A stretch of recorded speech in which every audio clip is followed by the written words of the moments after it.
So speaking of the events, we have an event coming up where Power100 is going to be speaking with, as I mentioned earlier, Steve McNary, as well as the number one CEO, James Freeman, at the Yoho show in the end of this month, which is April 30th, I think, to May 2nd. But a shameless plug there.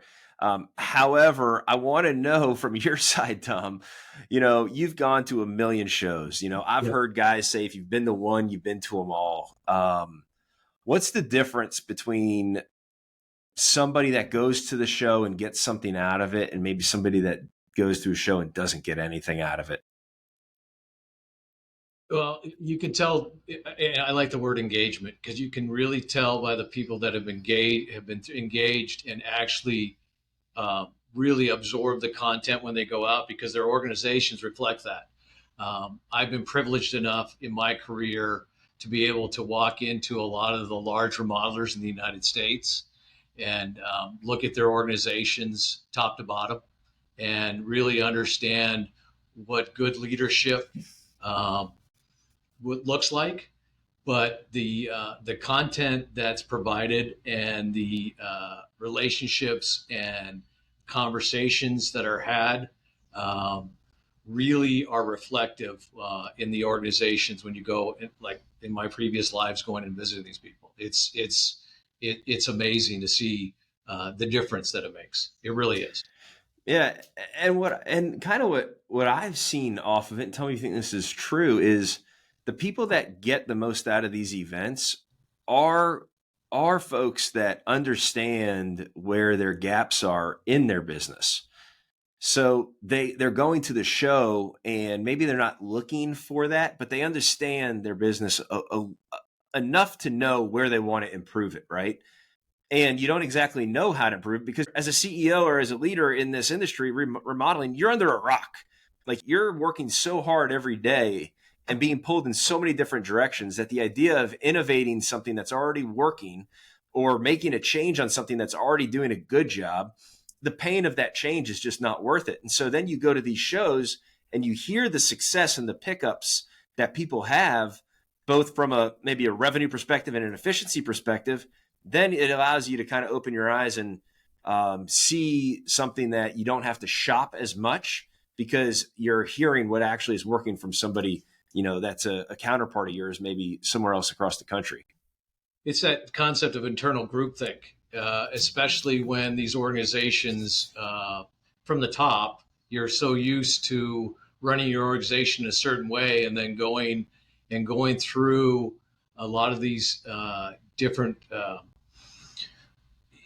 be it, the one that Dave's putting on here, or any of the other ones over the years. I mean, you can name the names of the people that have been mentors and people that have provided great content and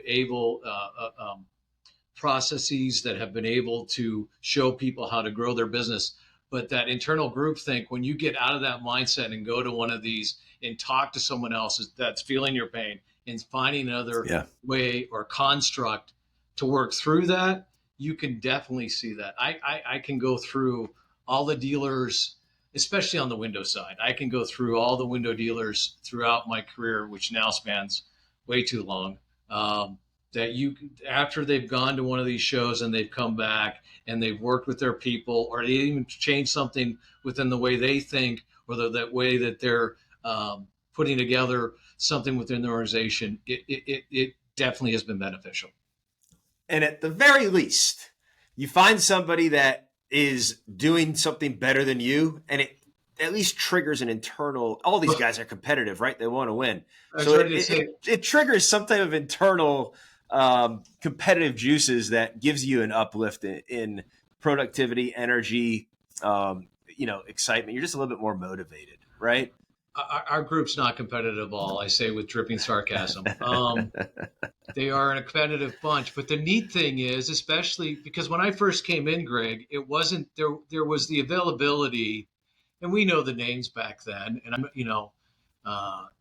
what's available today, not just within the availability to go to these shows or what's online. Back then, it was dealer roundtables.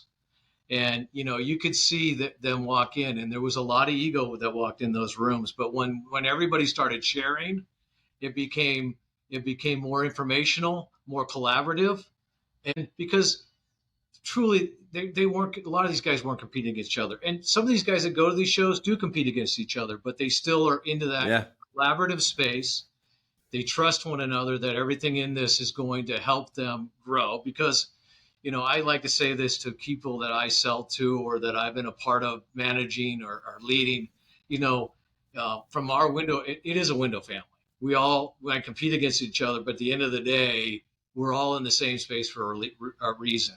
And so it's good to learn from others, even though you might compete against them. There's an opportunity there. So Yeah. I never walked into a prospect that wasn't a competitive situation. So, I mean, at the end of the day, you can't get away from it. And the more people that purchase, it becomes more of a norm and ultimately allows the next person's purchase to be even easier.